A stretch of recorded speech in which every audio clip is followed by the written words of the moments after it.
Kung sakali po na mag-assemble kayo ng carburetor, bago nyo po isalpak or ikabit dito para hindi po mag-leak ang gasoline, lagyan nyo po ng grasa dito sa paligid, mga ka-deliver. Dito po itong grasang ito, dito sa may parang kanal itong sa gilid, para po pag lagay nitong o-ring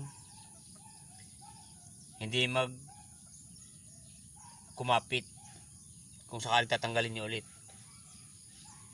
At para pagkabit nyo hindi mag-leak yung gasolina. Ganun lang po mga ka-deliver. Lagyan lang po ng kunting grasa dito lang po. Ganun lang po. Paki-like and share naman po at paki-subscribe sa YouTube channel. Maraming salamat po, ka-deliver vlog. Grasa lang po.